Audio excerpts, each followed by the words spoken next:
You know that feeling when you have this amazing idea or this piece of incredible news and you're just bursting to tell someone? But something inside you says, wait. Well, that's exactly what we're diving into today.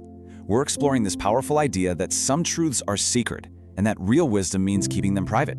And it's not about fear, it's about spiritual protection. So that really begs the question, doesn't it? Are some truths actually too sacred to share? This is going to be our guidepost today as we get into the incredible power of our words. It's about understanding that we're in a kind of spiritual warfare, where what we say can either build something up or, sadly, tear it down. We've got to be mindful of the forces at play around our divine purpose. See, the core idea here is that when you announce something prematurely, you can invite a whole flood of doubt, unwanted opinions, and even spiritual static that can mess with the divine process. I love this analogy. Think of it like a tiny, delicate seedling. You've got to protect it from the wind and the rain until it's strong enough to stand all on its own. So, how do we actually do this? Well, we're going to break down 5 key areas where being discreet isn't just a good idea, it's absolutely essential. We'll look at guarding your plans, protecting your revelations, keeping good deeds quiet, knowing when to share your struggles, and finally, how to cover your blessings. Okay, let's jump right in with number 1. Guard your next move. The whole idea here is simple but powerful. When God gives you a vision or a plan, it's a call for you to prepare, not to hold a press conference. And you know, this isn't some new age concept. This proverb nails it perfectly. Holding back isn't a sign of weakness, it's a sign of wisdom. It's knowing when to speak and, maybe more importantly, when to just be quiet and build. I mean, just look at the story of Joseph. It's a classic and maybe painful example of this in action. He shares this incredible dream about his future leadership. And what happens? He's not met with cheers, he's met with jealousy and straight-up opposition from his own family. You see, his bright future just highlighted their stuck present, and they couldn't handle it. The lesson is crystal clear. Move quietly and let your results do all the talking. So it really boils down to 2 very different paths you can take. You can announce everything and just open the floodgates to everyone's opinions and doubts, or you can prepare in the quiet, letting that vision grow strong and protected until the results are so obvious they can't be denied. Now that leads us perfectly into our second principle, which is all about protecting sacred revelations. We're talking about those divine whispers, those little nudges and insights that are really meant for your heart, not for casual conversation. And the ultimate example of this has to be Mary. Think about it.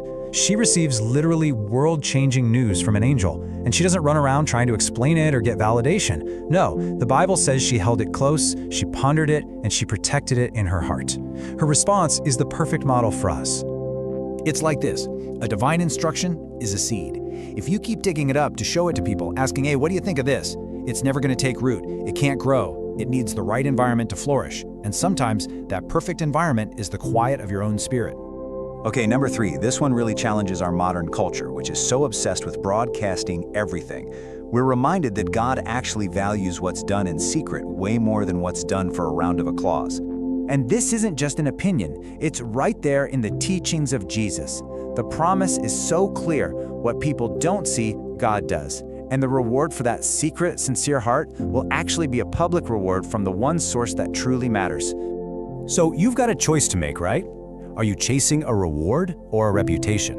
Because when we put our good deeds on blast, we're basically trading this lasting, heavenly approval for a few moments of temporary human applause. All right, our 4th point is a really personal one, and it's so important. It's about having the wisdom to know when to share your struggles. It's about shielding your wounds while you're still in the healing process. And this is where we have to get really clear on the difference between a wound and a testimony. A wound is that active, current pain point. It's tender. It needs protection while God is doing His work. A testimony? That's the story you tell after the healing is done. Sharing a wound too soon is like showing an open injury to a crowd instead of a doctor.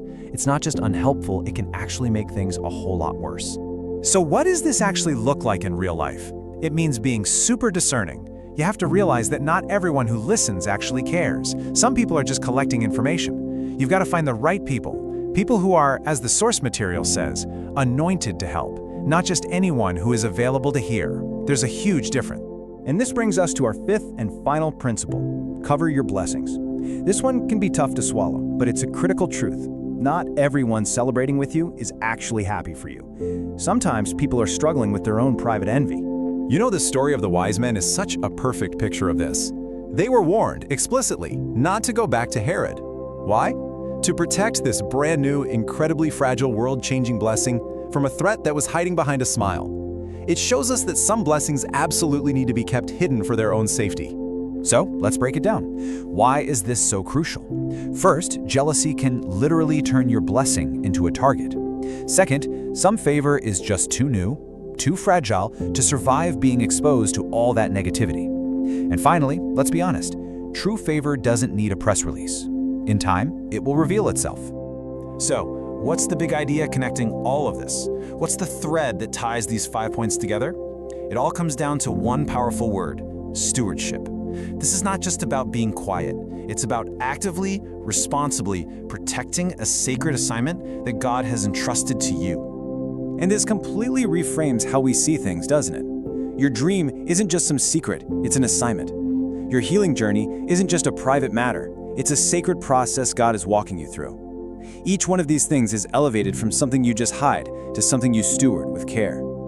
So as we've walked through this, we see these 5 key areas: your next move, your revelations, your good deeds, your healing, and your blessings.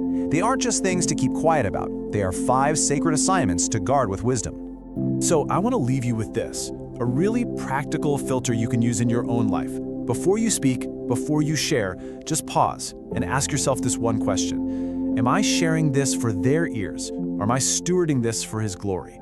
That's a powerful thought to take with you.